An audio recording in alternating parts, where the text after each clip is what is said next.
What's going on, guys? Welcome to Everything Always. My name's Michael Roman, aka All Fires and Holy Smokes, episode 5 delivered on the rest of the season.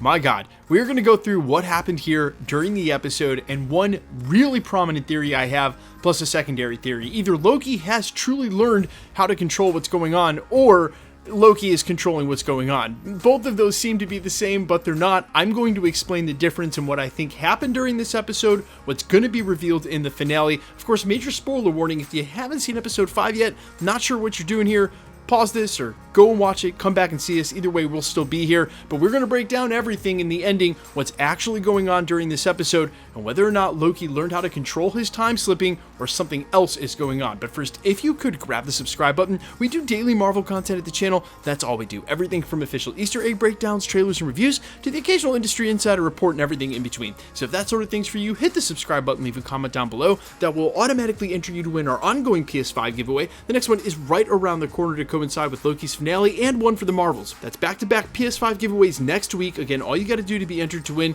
hit the subscribe button and leave a comment. Stick around to the end of the video. We'll get into all the giveaway stuff again there. Okay, so for context, we ended episode 4 with Loki and the rest of the crew watching the time loom actually blow up.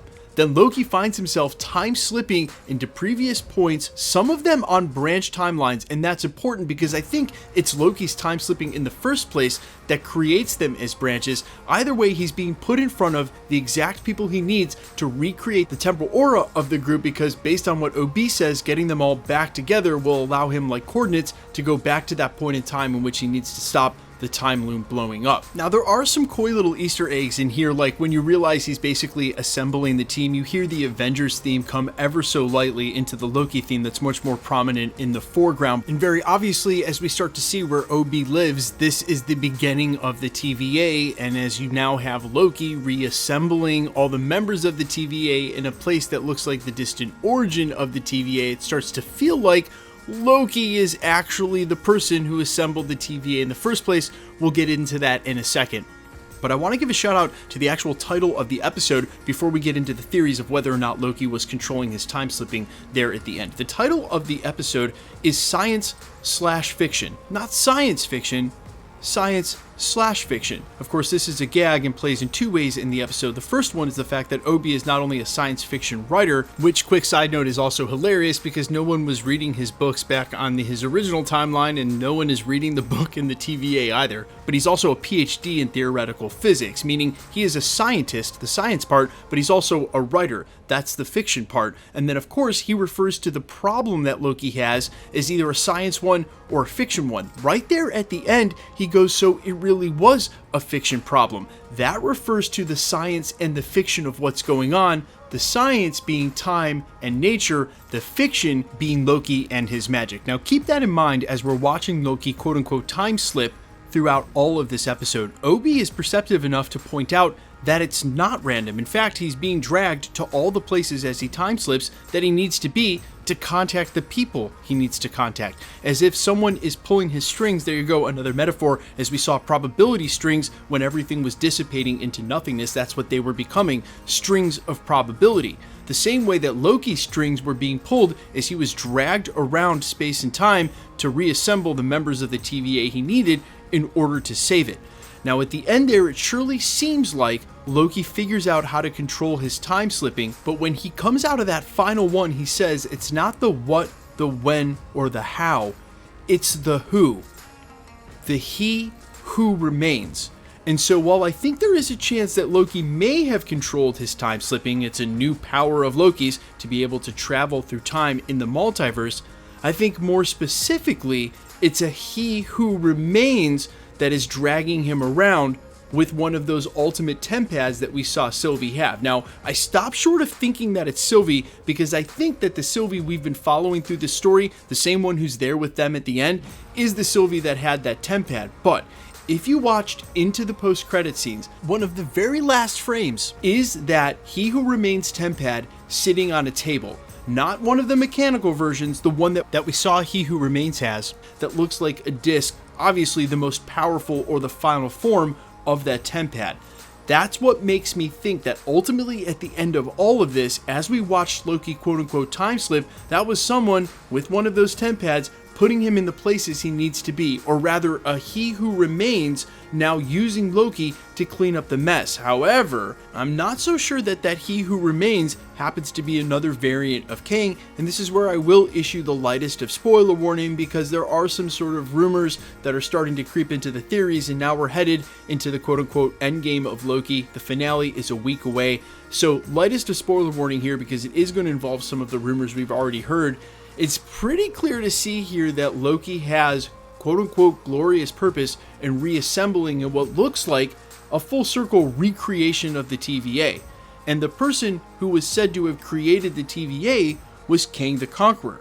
If we believe in things going in circles, we're now watching Loki create the TVA. So if Kang, or a variant of Kang, originally created the TVA and ultimately became He Who Remains, then if this variant of Loki is creating yet another TVA, then it would follow logically at the end of it all, Loki would become another He Who Remains. And it could be that Loki with one of those ultimate temp pads dragging Loki around space-time right now, making sure that he recreates his TVA. And if you still don't believe that Loki is the He Who Remains that we're going to run into, why don't we take a look at two other shots from the post-credit scenes. The first is this, and I can't believe we didn't notice it before. This isn't just a random shot of one of the Timekeeper's heads. He's blue, like a frost giant, wearing a gold crown that looks Asgardian, sort of close without the horns to what Loki would have worn.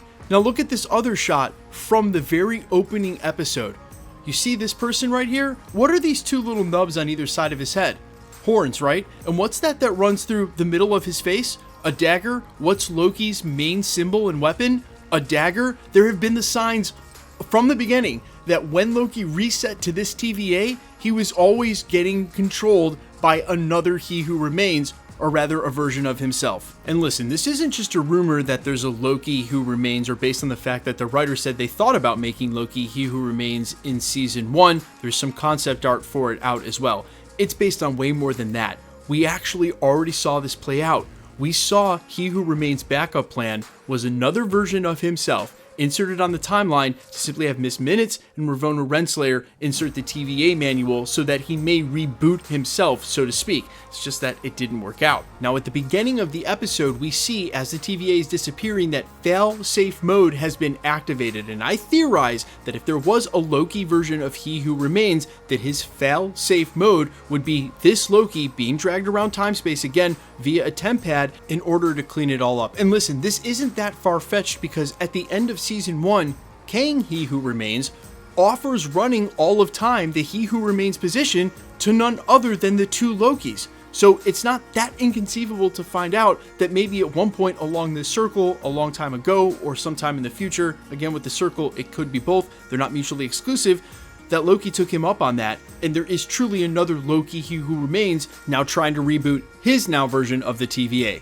Man, this was actually so complicated to write, guys. I got it out as fast as I could, but that's an ode to how complex the show is, and there's something actually refreshing about a show that's as complex but engaging as this, but is still easy to watch, and of course, one of the first Marvel things in a long time, or especially for the TV shows, where I truly cannot wait for the finale. I am all ears down below, guys, what you thought of the season so far, what you thought of this episode, if you disagree with either of my theories, and I am very curious which one you agree with more.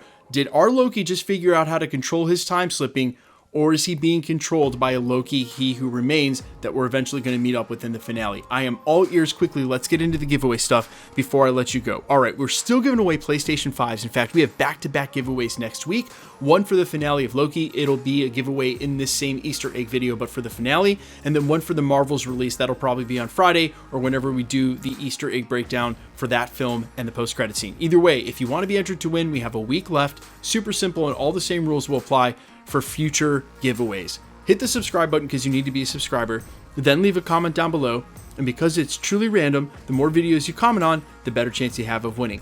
All winners will be announced at the end of videos, the same way we're doing here. The best way to keep up with the content has always been to hit the notification bell with all notifications turned on, and as always, if you liked today's video, I'd appreciate it if you'd hit the like button. My name's Michael Roman. You can find me in a couple of places. Instagram and Twitter at I'mFires. You can also find me on Spotify, YouTube, Amazon, Apple, iTunes, wherever you listen to original music under the name All Fires. And while I sincerely appreciate you checking my music out, thanks for checking this channel out. Stick around. We'll be posting again real soon.